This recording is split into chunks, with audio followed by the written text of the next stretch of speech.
A blessed and wonderful day to everyone. Welcome to our daily podcast, Hope and Strength for the Journey. Bakit maraming tao dito sa mundo ang hindi makaranas ng kasiyahan sa buhay?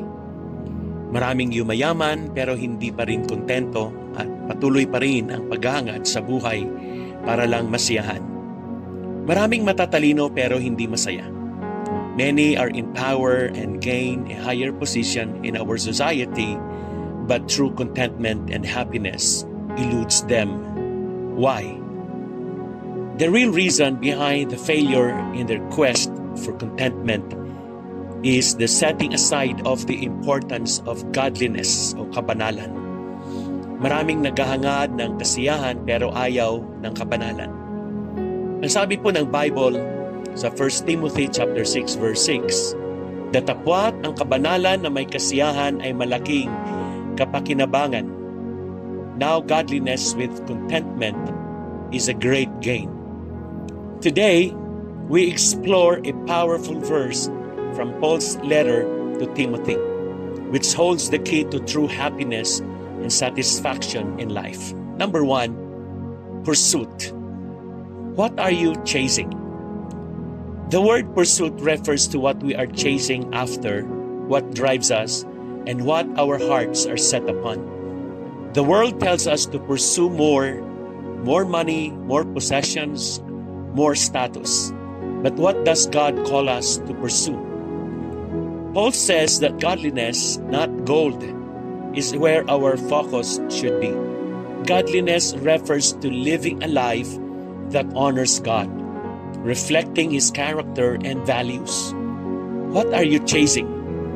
Are your pursuits aligned with God's will or the world's expectations?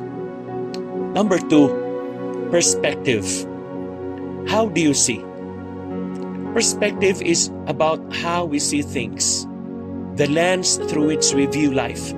Contentment begins with a godly perspective, understanding that everything we have is a gift from God and He is enough. A godly perspective is built on gratitude. When we focus on what we have rather than what we don't have, we begin to see God's provision in every area of our lives. What is your perspective? Do you see life through the eyes of contentment, trusting that God is sufficient for all your needs? Amen. Number 3, peace. Where is your satisfaction? Peace is the inner calm and satisfaction that comes from trusting God no matter the circumstances. When we pursue godliness and adopt a godly perspective, the result is peace through contentment. Isang napakahalagang katotohanan na ang kabanalan na nakakabit sa kasiyahan ay isang dakilang pakinabang. Not just gain, but great gain. Higit pa sa pangkaraniwang pakinabang o biyaya.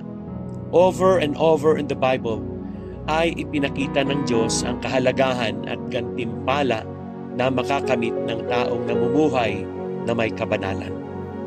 Those are great eternal rewards. Walang hihigit na malinaw pa sa katotohanan ito. May malaking pakinabang at kasapatang lubos sa godliness. At ang pakinabang na yan ay hindi lamang nakalaan sa buhay na ito, kundi maging sa buhay na walang hanggan. Godliness is going to succeed in both this life and into eternity. Hindi ba tama na kapag tayo'y nagtatanim, gusto nating lumago ito at makinabang sa bunga nito? When we work, we want to gain something out of it. Di ba? When we strive to accomplish some task, we want to gain the rewards of it. So it makes sense to make this pursuit of godliness a priority. Even if people want to push us every time we do something that is right, we need to stay with it. Marami kasi gusto lang maging masaya kahit mali at kasalanan ang ginagawa nila. And they are hoping to receive gain. No, it won't work.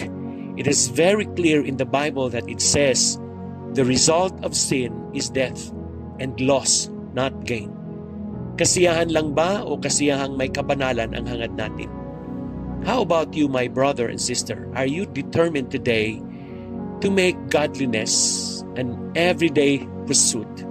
If you do, you will reap the rewards of godliness, contentment, great gain and profit, not just in this life, but for eternity. Amen. Let us look to God in prayer. Dear Father God, we come before you today with a heart full of gratitude for all the blessings you have bestowed upon us. We thank you for the gift of godliness and the peace that comes with it.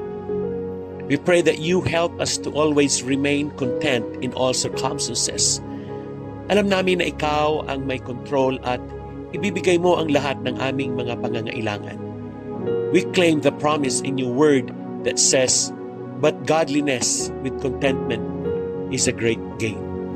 Dalangin ko na tulungan mo kaming mamuhay ng makadiyos na buhay, na nakalulugod sa iyo sa lahat ng paraan. May we always seek your will and follow your ways. We know by doing this, we will find true contentment and joy. Thank you, Lord, for your faithfulness and for the promise of great gain that comes with godliness and contentment. We trust in you and your provision for our lives. In Jesus' name, we pray. Amen and amen. Again, good day and have a fruitful day ahead of you. God bless you and your whole family. See you again tomorrow.